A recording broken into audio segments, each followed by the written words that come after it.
ओम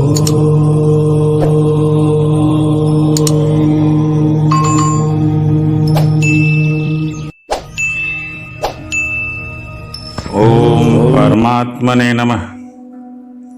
इस प्रकार हमने देखा कि जो त्रिगुणात्मक अव्यक्त नित्य और कार्य कारण रूप है तथा स्वयं निर्विशेष होकर भी संपूर्ण विशेष धर्मों का आश्रय है, उस प्रधान नामक तत्व को ही प्रकृति कहते हैं।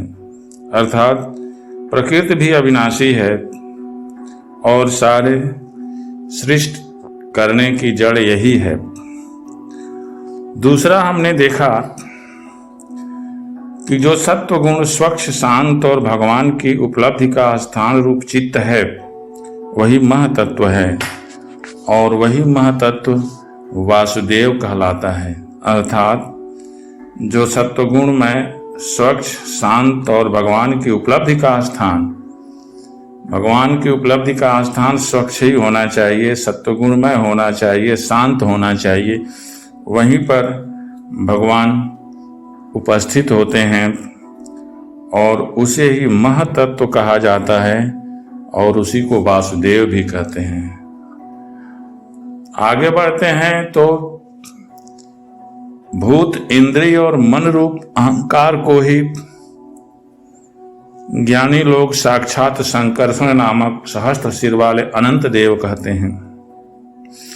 अर्थात पंच महाभूत, तन्मात्राएं, उस सारी इंद्रियां और मन, इसके जो अहंकार हैं, ये सारे सम्मिलित रूप से संकर्षण के नाम से पुकारे जाते हैं। सहस्त्र सिर वाले अनंत देव कहते हैं। सहस्त्र सिर का अर्थात यही होता है कि मन में हजारों वृत्तियां चलती रहती हैं और हर वृत्तियों के अनुसार ये पंचभूत हमारा शरीर निर्मित होता रहता है, इसलिए इन्हें सहस्त्र सिर वाला अनंत देव कहते हैं। और इस अहंकार का देवता रूप से कर्तृत्व, इंद्रिय रूप से करणत्व और पंचभूत रूप से कार्यत्व लक्षण है। अर्थात इसके लक्षण क्या हैं कि यह कर्ता है, कारण है और कार्य भी है। अब इस प्रकार आगे बढ़ते हैं तो अहंकार के विकृत होने पर उससे मन हुआ। जब अहंकार का विकृतीकरण हुआ तो उसी से मन की उत्पत्ति हुई।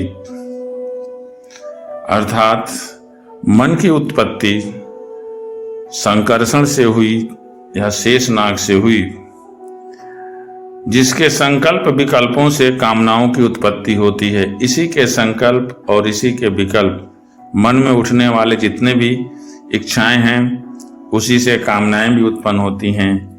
और यही मनस तत्व ही इंद्रियों के अधिष्ठाता अनिरुद्ध के नाम से प्रसिद्ध है। अर्थात अनिरुद्ध इंद्रियों का अधिष्ठाता है।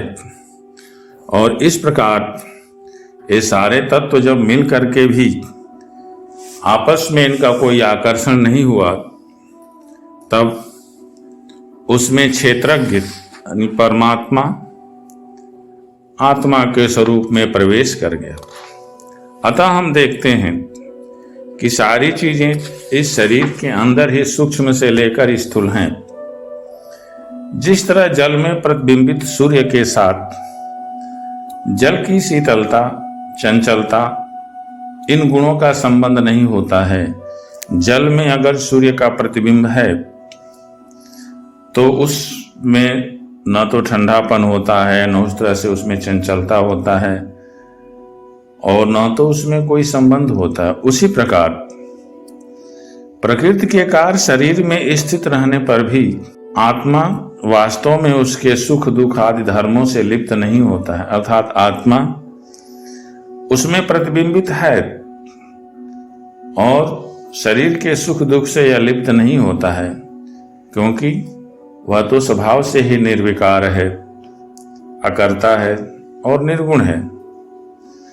किंतु जब वही प्राकृत गुणों से अपना संबंध स्थापित कर लेता है, तब अहंकार से मोहित होकर मैं करता हूं, इसका अभिमान आ जाता है। अर्थात जब आत्मा प्रकृति के गुणों से अपना संबंध स्थापित कर लेता है तो उसमें अहंकार आ जाता है और तब कर्तापन का बोध होता है। उस अभिमान के कारण वह देह के संसर्ग से किए हुए पुण्य पाप रूप कर्म के दोष से अपनी स्वाधीनता और शांति खो बैठता है।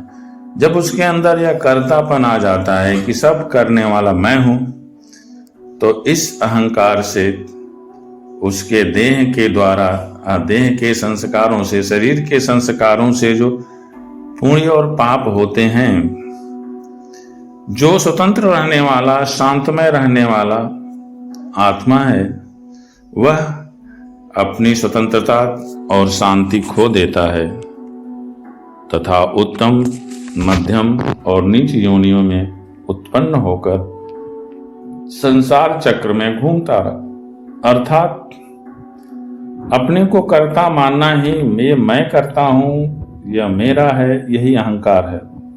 और जब ये अहंकार आता है तो हमारी स्वाधीनता और शांति खो जाती है और यही जीव को अन्य योनियों में लेकर जाता रहता है। हम ये जानते हैं कि जिस प्रकार स्वप्न में भय, शोक आदि कोई कारण न होने पर भी स्वप्न के पदार्थों में आस्था हो जाने के कारण दुख उठाना पड़ता है। हम स्वप्न देखते हैं, स्वप्न में जो दृश्य होता है उस दृश्य से जब हम अपने आप को जोड़ लेते हैं तो उससे होने वाले सुख या दुख का अनुभव हमें होने लगता है। लेकिन जब हम स्वप्न से उठते हैं तो वे सारे दुख समाप्त हो जाते हैं, एक उसकी स्मृति बनी रहती है। उसी प्रकार भय, शोक, अहम, यह मैं हूं, यह मेरा है, जन्म और मरण, संसार की कोई सत्ता न होने पर भी अज्ञानवश विषयों का चिंतन करते रहने से जीव का संसार चक्र कभी निवृत्त नहीं होता है। इस प्रकार अपने आप को जब हम कर्ता मानते हैं तो प्रकृति के सारे गुण हमारे अंदर आ जाते हैं और इसीलिए हम उस बंधन में पड़ जाते हैं। इसलिए बुद्धिमान मनुष्य को उचित है कि विषय चिंतन में फंसे हुए चित्त को भक्ति, योग और वैराग्य के द्वारा धीरे धीरे अपने बस में लावे। जो मन चित्त अहंकार में फंसा हुआ है उसे अहंकार से बाहर निकालें।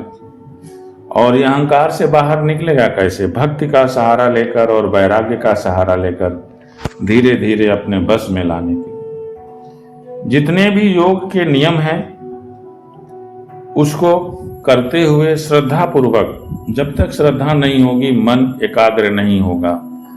हम माला जपते रहते हैं, नाम जपते रहते हैं, लेकिन यदि श्रद्धा नहीं होती है तो फिर वह मन एकाग्र होगा ही नहीं।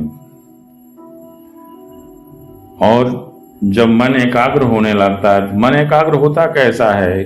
श्रद्धा होनी चाहिए। जो आप अर्चना कर रहे हैं, जो आप साधना कर रहे हैं, उसमें अनन्य श्रद्धा होनी चाहिए। बिना श्रद्धा के मन बस में नहीं होता है। चित्त को बार बार एकाग्र करते हुए ईश्वर में लगाना चाहिए। ईश्वर की कथा सुनने से भी मन शांत होने लगता है। प्राणियों में समभाव रखना चाहिए, अर्थात सब बराबर हैं, किसी से बैर नहीं करना चाहिए। और जहां कहीं भी लगाव हो उसे त्याग देना चाहिए। ब्रह्मचर्य, मौन व्रत और बलिष्ठ, अर्थात भगवान को समर्पित किए हुए स्वधर्म से जिसे ऐसी स्थिति प्राप्त हो गई है, कैसी स्थिति कि भाग्य के अनुसार जो कुछ मिल जाता है उसी में संतुष्ट रहते। ये बहुत बड़ी चीज होती है। मनुष्य के अंदर संतुष्टि होती ही नहीं है तो होती कैसे है? ईश्वर साधना से। और यथा उचित कम बोलना चाहिए। और ईश्वर को जो भी हम समर्पित करते हैं अपनी स्थिति के अनुसार, अपनी स्थिति कैसी होती है कि हम जिस स्थिति में हों, साधना के 4 स्तर कृष्ण ने गीता में बताया था, शूद्र, वैश्य, क्षत्रिय और ब्राह्मण। हम जिस अवस्था में रहें उस अवस्था में ही अपने आप को संतुष्ट रखें। भाग्य के अनुसार जो कुछ मिल जाता हो उसी में संतुष्ट रहना चाहिए।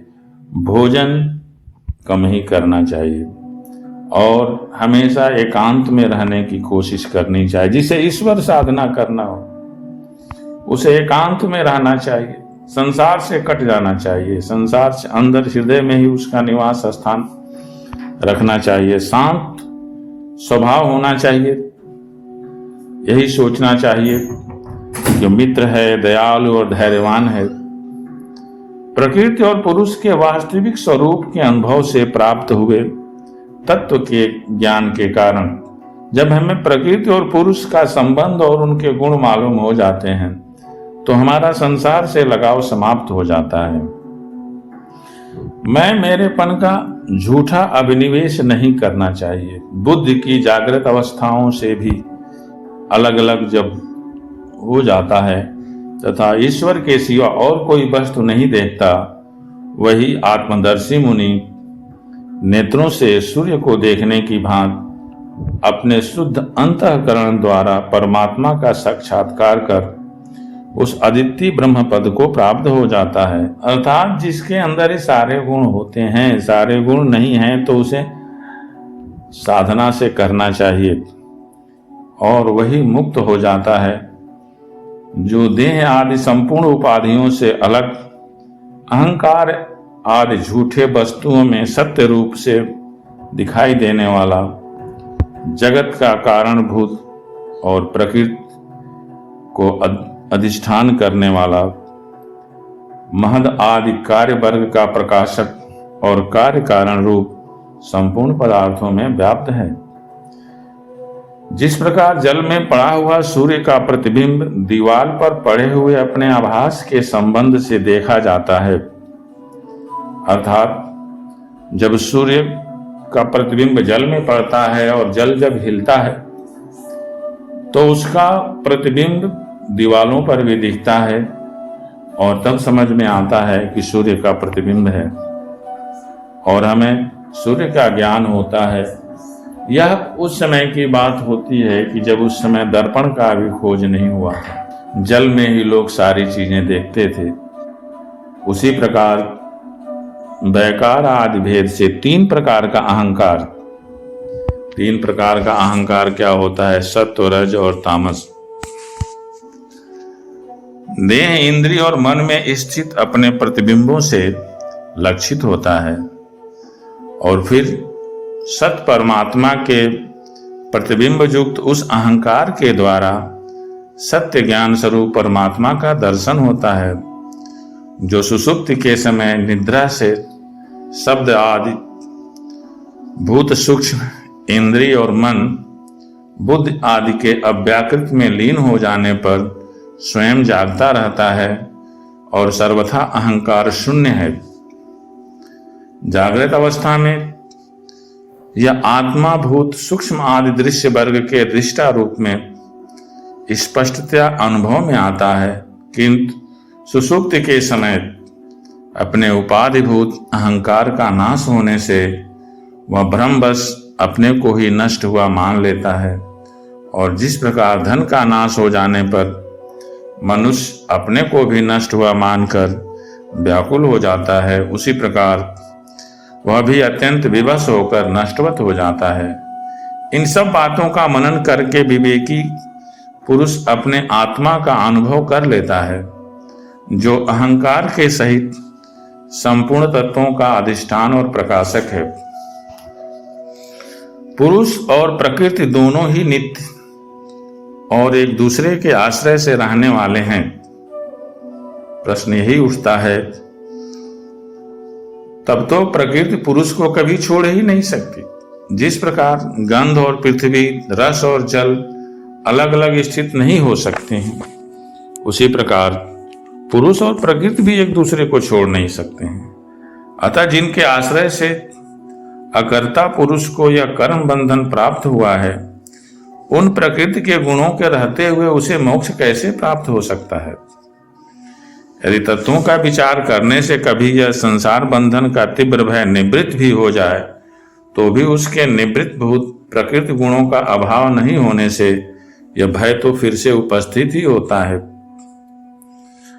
तो बात यह है कि जिस प्रकार अग्नि का उत्पत्ति स्थान अग्नि अपने से ही उत्पन्न अग्नि से जलकर भस्म हो जाती है, अर्थात अग्नि मंथन से अग्नि उत्पन्न होती है, और अग्नि जब उत्पन्न होती है तो जिससे मंथन होता है वह स्वयं ही भस्म हो जाती है, अर्थात किसी विकार को उत्पन्न करने वाले प्रकृति स्वयं ही उसमें जलकर भस्म हो जाती है। उसी प्रकार निष्काम भाव से किए हुए स्वधर्म पालन द्वारा अंतःकरण शुद्ध होने से बहुत समय तक ईश्वर की कथा श्रवण द्वारा जब बुद्धि भक्ति से पुष्ट हो जाती है, तत्व साक्षात्कार कराने वाला ज्ञान से प्रबल वैराग्य से और अनेकों व्रत और नियम से किए हुए ध्यान अभ्यास से और चित्त की प्रगाढ़ एकाग्रता से पुरुष की प्रकृति अविद्या दिन रात क्षीण होती हुई धीरे धीरे लीन हो जाती है। फिर नित्य प्रति दोष दिखने से भोग कर त्यागी हुई वह प्रकृति अपने स्वरूप में स्थित और बंधन मुक्त हुए उस पुरुष का कुछ भी नहीं बिगाड़ सकती। जैसे सोए हुए पुरुष को स्वप्न में कितने ही अनर्थों का अनुभव करना पड़ता है, किंतु जगने पर उसे उन स्वप्न के अनुभवों से किसी प्रकार का मोह नहीं होता,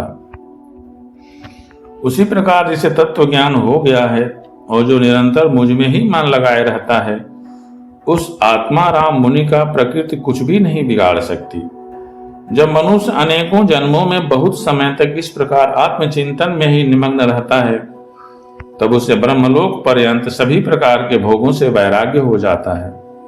मेरा यह धैर्यवान भक्त मेरी ही महत कृपा से तत्व ज्ञान प्राप्त करके आत्मानुभव के द्वारा सारे संशयों से मुक्त हो जाता है, और फिर इस लिंग देह का नाश होने पर एकमात्र ईश्वर के ही आश्रित अपने स्वरूप भूत कैवल्य संगक मंगलमय पद को सहज में ही प्राप्त कर लेता है, जहां पहुंचने पर योगी फिर लौटकर नहीं आता है।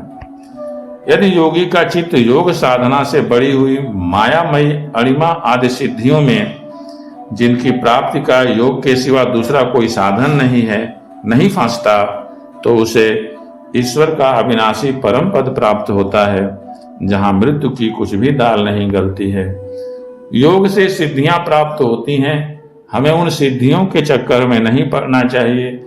अपनी सिद्धियों से हम संसार को आश्चर्यचकित तो कर सकते हैं, लेकिन उससे हमारा इष्ट नाराज हो जाता है, और जब इष्ट नाराज हो जाता है तो हमारी मुक्ति असंभव है।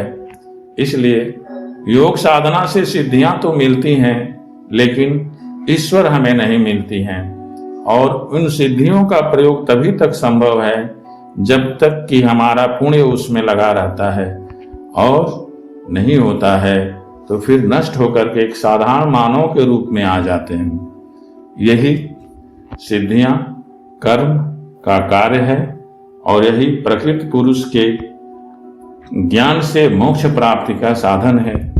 जय माता।